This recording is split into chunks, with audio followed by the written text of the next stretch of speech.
Ninja, konnichiwa. Perkenalkan, nama saya Mufti dari Proget Indonesia. Di video sebelumnya, kita sudah membahas tentang variabel dan konstan.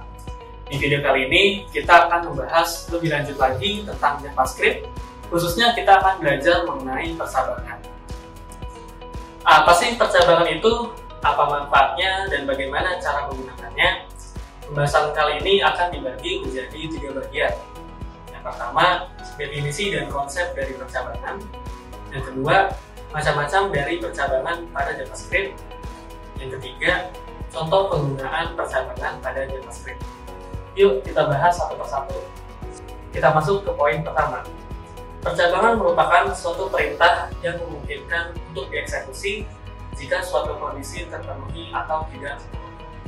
Jika suatu kondisi terpenuhi, maka perintah akan dilaksanakan. Namun jika kondisi tidak terpenuhi, maka perintah lainnya yang akan dilaksanakan. Percabangan di dalam pemrograman digunakan oleh komputer untuk menentukan langkah kerja instruksi. Kita masuk ke poin kedua.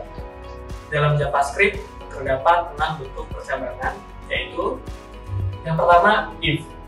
Percabangan if hanya memiliki satu kondisi, dan setiap perintah yang terdapat di dalam blok if akan dijalankan ketika kondisi bernilai benar atau true. Yang kedua, if else. Percabangan if else memiliki 2 blok pernyataan. Pernyataan pertama akan dijalankan jika kondisi bernilai benar atau true, dan pernyataan kedua, else, akan dijalankan jika kondisi bernilai salah atau false. Yang ketiga, else if. Percabangan else if merupakan percabangan yang memiliki lebih dari 2 blok pernyataan. Yang keempat, nested if. Percabangan nested if merupakan percabangan bersyarat atau membuat blok percabangan di dalam percabangan. Yang kelima, switch case. Switch case merupakan bentuk lain dari percabangan else if. Outputnya akan sama, namun cara membuatnya berbeda. Yang keenam, operator ternary. Operator ternary merupakan bentuk lain dari percabangan if else. Outputnya akan sama seperti if else, namun cara membuatnya berbeda. Kita masuk ke poin ketiga, di mana kita akan praktik langsung bagaimana cara membuat percabangan pada JavaScript. Sekarang kita akan coba praktikkan bagaimana cara membuat percabangan pada JavaScript. Sebelumnya kita sudah membahas 6 bentuk percabangan, yaitu if, else, else if, nested if, switch case, dan juga operator ternary. Namun di sini kita akan membahas hanya 3 saja, yaitu if, else, dan juga else if. Di sini kita sudah membuat satu variabel dengan nama age dan nilainya adalah kita beri 11. Kita akan coba cetak terlebih dahulu apakah betul. Ya, sudah betul. Di sini sudah ada pernyataan if dengan kondisi apakah age lebih besar daripada 10. Nah, pada pernyataan if hanya ada satu kondisi. Jika kondisinya terpenuhi atau bernilai true, maka pernyataan tersebut akan dijalankan. Apakah 11 lebih besar daripada 10? Tentu saja iya. Maka dari itu ketika kita running, nah, dia akan muncul di konsol karena pernyataan tersebut bernilai benar atau true. Selanjutnya ada if else. Untuk if else itu memiliki 2 blok pernyataan. Ya. Jika kondisinya terpenuhi, maka akan mencetak pernyataan yang pertama. Namun jika tidak terpenuhi, maka akan mencetak pernyataan yang kedua. Nah, di sini kita coba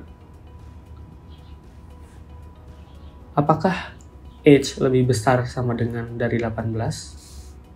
Tentu saja false. Maka dari itu yang akan tercetak adalah pernyataan kedua yang ini.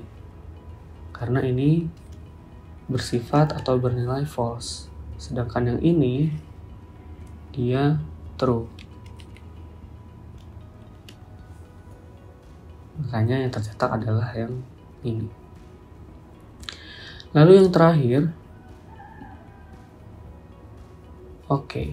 lalu yang terakhir ada else if. Nah, kalau else if ini dia memiliki 3 pernyataan ya. Lebih dari 2 pernyataan. Sama kondisinya, apakah H lebih besar dari, kita ubah 9 ya. Nah, apakah 9 lebih besar daripada 18? Tentu saja tidak. Maka akan diproses di pernyataan kedua, kondisi kedua. Ya. Dicek lagi, apakah H lebih besar sama dengan 10? Tentu saja false. Ya. Jika di pernyataan kedua dan pernyataan pertama itu false, maka akan dicetak pernyataan yang terakhir. Ketika kita running, tentunya hasilnya adalah saya di bawah 10 tahun. Itulah perbedaan antara if, else, dan juga else if pada JavaScript. Terima kasih. Setelah penjelasan tadi, apakah Ninja sudah mulai memahami apa itu percabangan, macam-macam percabangan, dan bagaimana cara membuatnya? Dapat kita simpulkan bahwa percabangan merupakan salah satu bentuk kontrol program yang sering digunakan dalam pemrograman pada JavaScript.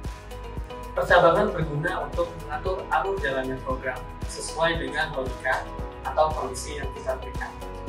Setelah ini, yuk mulai langsung belajar di Proget.com. Jangan khawatir untuk teman-teman yang belum punya pengalaman coding sama sekali, bisa banget loh belajar di Proget mulai dari nol. Nah, buat teman-teman yang ingin belajarnya tidak sendirian, bisa banget untuk ikutan berbagai program menarik lainnya di website khusus event dari Proget. Dan jangan lupa untuk follow sosial media Proget ID agar tidak ketinggalan informasi lainnya. Sampai jumpa, kita akan bertemu lagi di video selanjutnya, di mana kita akan membahas mengenai perulangan atau looping pada JavaScript. Sayonara!